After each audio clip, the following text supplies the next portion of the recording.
partner with organizations for every show to bring attention to the great work that's going on right here in Washington, D.C.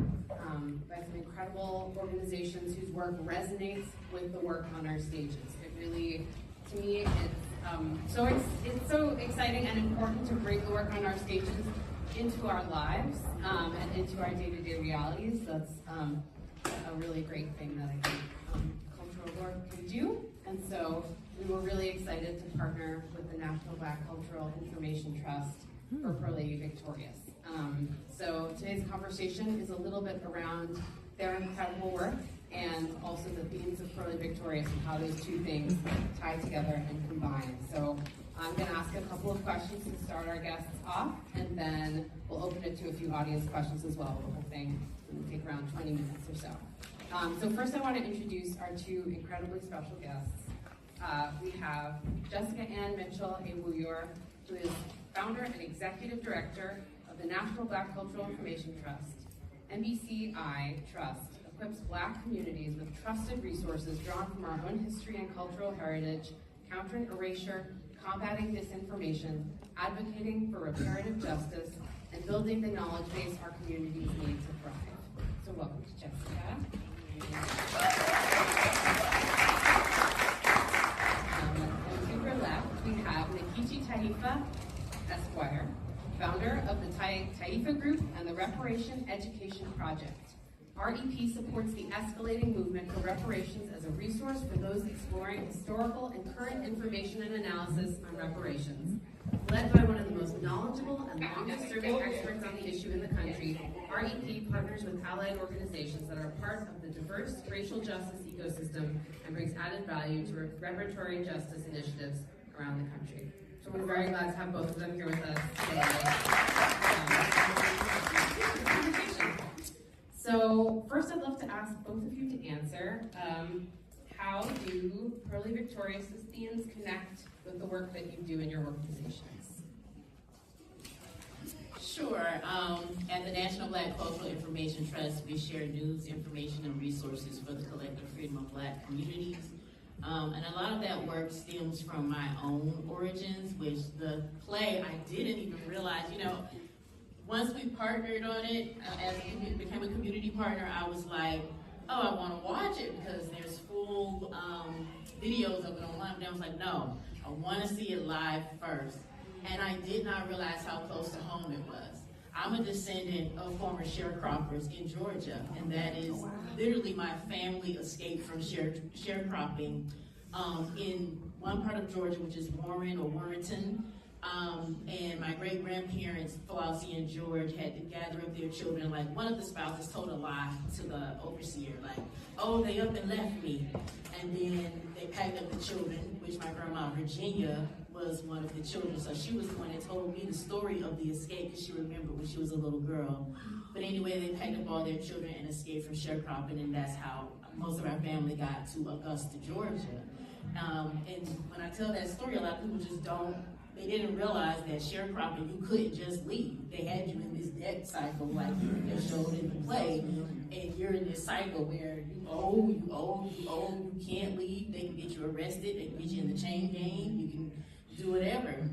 So part of our work at NBCI Trust is to make sure that history isn't erased, that people continue to remember the transatlantic slave trade, Jim Crow, and the vestiges of both and how they impact us today. Wow. Interesting. So I want to agree 100% with my colleague Jam. We call her Jam affectionately. I had heard of Purlie Victorious for decades and decades. I'm not a spring chicken, I guess you could say, but I had never actually seen it, okay? But I knew what it was about. It was about history, and it was about struggle, and it was about the Jim Crow South, and it was about all of those issues that right now they're talking about banning from books, but they're talking about not letting children hear about because some of them might cry or something along those lines, and we know that's not the situation. So art forms such as this really need to be brought to the fore, and that's kind of what I do as part of the reparations issue. It's not just about the facts and the figures and the statistics, but it's showing it through arts and culture, because that is how issues really get ingrained with us. And Purlie Victorious is an excellent example of this.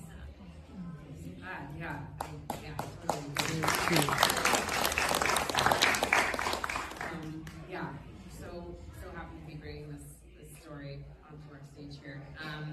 So next question is, were there moments of the show today that particularly were lines or images that particularly resonated with you? I did not take the notes that I said. I see Nkechi took excellent notes. It was so many different themes that came about, and I just kept throughout the play just thinking about my own family and the struggle for land and property, the struggle for getting your inheritance, which is a part of our work in reparative justice. It's not just about like collecting a check. This is my inheritance. This is our just due. And a lot of times a part of the time, a lot of what we were owed was taken from us. Of course, that we weren't paid for our labor. And then when there was sharecropping, a lot of what we endured was the debt cycle. I really empathize with Purlie's struggle, because it's like, you know what you're owed, you know what belongs to you. And I just think about everything that my great-grandparents left behind when they ran for their lives, and then this ongoing struggle that we have today for reparative justice. Gitlow's character, when he said he had the $500, I foolishly believed him. And I was almost thinking about Booker T. Washington. Well, actually, I was thinking about Booker T. Washington a lot when I saw the Gitlow character. And it made me think about the fact that, Booker T. Washington, a lot of people don't like the rhetoric that he had during the times of following enslavement, feeling like he might have been Uncle Tom or sold us out. And then I remember that, but then when you see Gitlow's progression throughout the play, you realize he's doing that to survive. Like, it's a survival mechanism that he learned because he did not feel and did not physically have the power to be able to say and do what he really thinks. And it reminded me of what Dr. John Henrik Clarke once said in defense of Booker T. Washington. And he was like, he did his own step and fetch, but he got something for it. He got the Tuskegee Institute. And he also, learning later on that Booker T. Washington, when he didn't get money from the former sons of the Confederates, he actually filtered some of that money into civil rights movements and into other Black institutions with that money that was supposed to subdue us Negroes. So it was just, I thought about all those different histories as I saw the characters progress throughout the show. There were so many lines. I mean, you're talking about the comedy, the satire, but the very real truth. One of the lines I recall when they talk about that you stole the money, we said, well, you stole us from Africa, okay? And you talk about the inheritance, Another one was, it was just, I don't know if I got this right, but freedom, not fritters, courage, not cornbread, bacon is not grits, or something along those lines.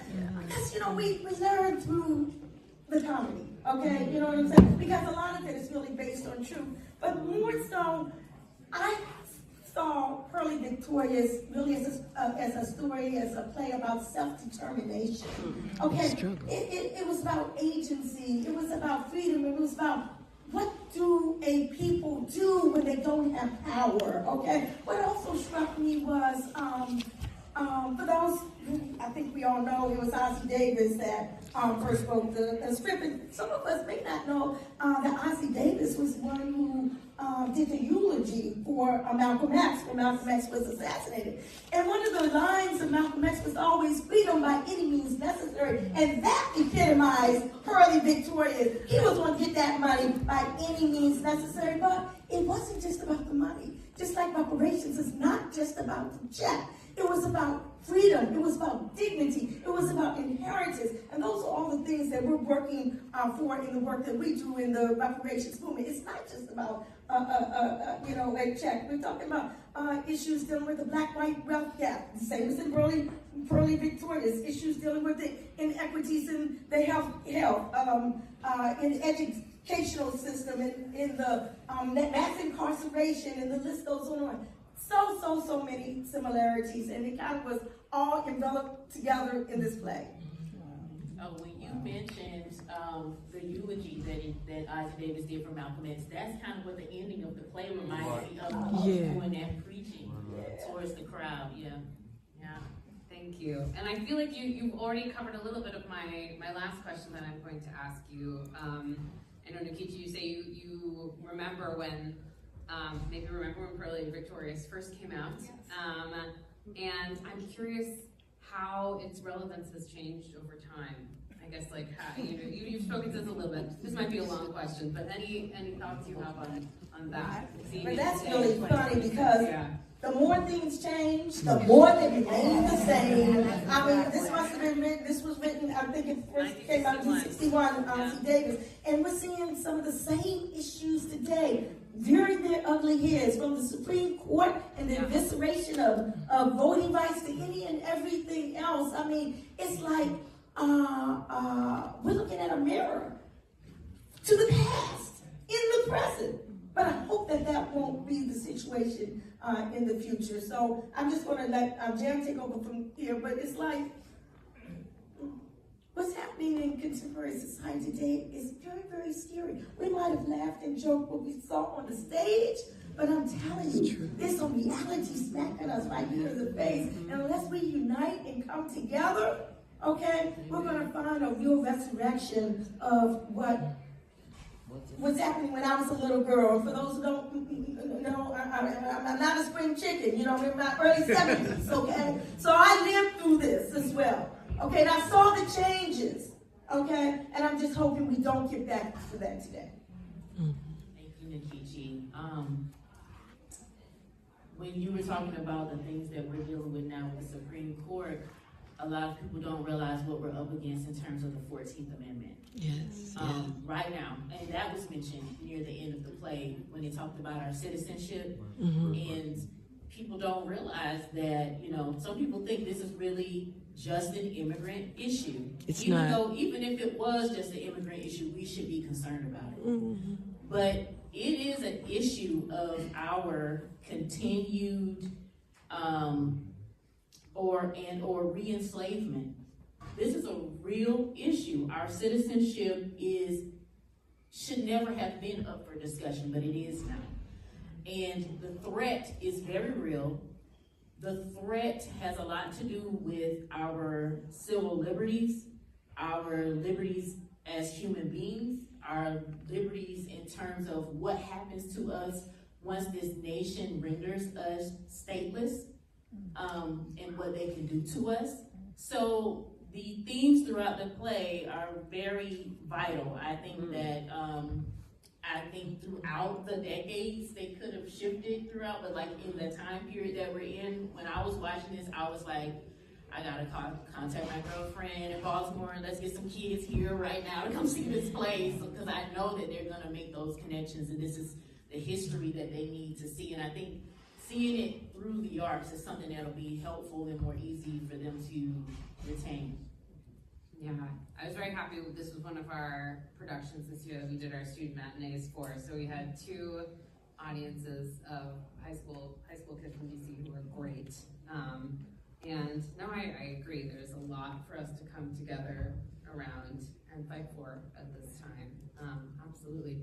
So yeah, I think let's open it up to a couple questions. Either responses to the show and these themes, or questions for our panelists. Hi, thank you for your comments and your work. Today was my first day seeing Purlie Victorious on stage. I saw like the YouTube video version, the much older, which is much different. So I'll start with one of my favorite quotes is by Alice Walker. The easiest way to believe that to give up your power is to think that to believe that you never had any. I think it's something to that degree, And I'm saying that because so many of the things you talked about were around freedom. And so when you think about power and connect it to freedom, what do you think we can learn from the themes in Purlie Victorious about the different ways to fight for your freedom, the different ways to position yourself, the different ways to realize your power, and how does that apply to the work that you're doing? And some of the themes that you talked about today, as we're seeing recurring kind of demands on us to fight for those rights that that the play kind of kept saying we are needing to hold the U.S. accountable, right, to what's in the Constitution, et cetera. So what are the themes around freedom and fighting and upholding your power? I'll say a few things before I forget, because I have a few additional thoughts. Thank you for uplifting Alice Walker, another Georgia girl, Eatonton, Georgia. But I think one of the first things that we forget in terms of freedom, and it's our literal birthright that we can hold on to, is our ancestors. And Purlie is recurringly, ongoingly referencing his ancestors, because his ancestors are connected to his birthright. There is no inheritance without that connection to his ancestors.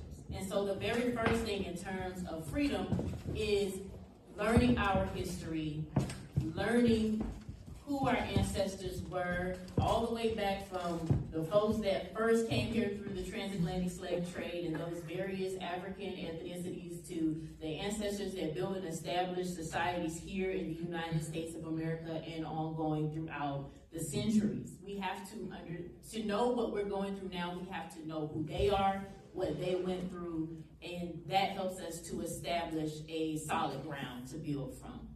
And that also helps us to establish our case for repair. And that's what Purlie leaned on throughout this play. This wasn't just he popped up one day and said somebody owes me money. He said, no, this is a birthright, it's an inheritance. You took this money, it's owed to my family, it's owed to me. So that is one of the things that I think we can hold on to.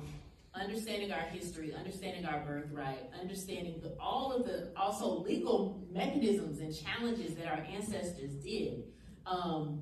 We have the Dred Scott decision and all these different things we can lean on to say, okay, this is what happened in that case, this is how it can affect us today. And a lot of reparations activists are doing that work, digging through the archives on the 13th Amendment and the 14th Amendment and so on how this impacts us today and how we can utilize it. A lot of reparations activists are also looking through paperwork on the land that is owed, that was taken or stripped away during Jim Crow.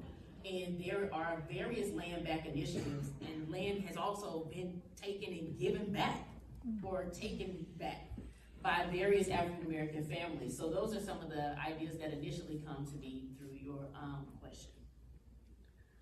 I just want to add that there were many different survival tactics that Black folk were forced to do in order just to survive. And that is really what the character Gitlow epitomized, survival. He didn't really believe all that. Okay, as we saw some of the little nuances, you know, in part of the conversing back and forth. But he did it for survival purposes. Now, other people may not take and did not take that route. I mean, Purlie Victorious, even in terms of his ranting about what he quote unquote supposedly did to, I can't pronounce the name, concoction, whatever. Really epitomized what he really wanted, to actually do. But just what I want to say is, in this going back to the land, because this whole sharecropping came about as a result of the non-allowance of Black folk after the enslavement era to be able to have land. That 40 acres and a mule, when General Sherman sat down with those 20 or so Black leaders, religious leaders in Savannah, Georgia, and said, what do you want? And they said, we want land, okay? And that's where the 40 acres and a mule, situation came from. But it was all taken away. And we were forced into the sharecropping situation where you almost never could possibly escape from, because it was a fraudulent system from the very beginning. So I won't go on, I'm just going to leave that. Thank you. Another question or two? Yeah. Hi, thanks for hosting this, and greetings to everyone. Jam, our backgrounds are very similar in that my maternal grandfather was a sharecropper and fled the South the whole commissary and how you're always in debt, and he fled the KKK from Clay County, Alabama. Also, you shared about John Henry Clark. Purlie reminded me of John Henry Clark being self-taught, abandoning what he was being taught because there wasn't enough Negro information in what he was getting, so that acknowledging the miseducation kind of even at that point. I want to ask you all, what did you think of the point at which the deed was granted that the first member of the church was an ally? Did you all think about that at all? It's not making sense in terms No, of... I get what you're You know what saying. I'm saying? I don't know. I didn't think too deeply about it, but I mean, I feel like there is something to think about there. It just, when it happened kind of in the moment, I was like, now, should the first member have been an ally? And I saw Purlie as a teen years ago with Melba Moore as, you know, as a musical. And it also reminded me of the importance of educating ourselves and re-educating ourselves, because I didn't remember Purlie being as Pan-African as I experienced him today. But I just wondered if you all thought.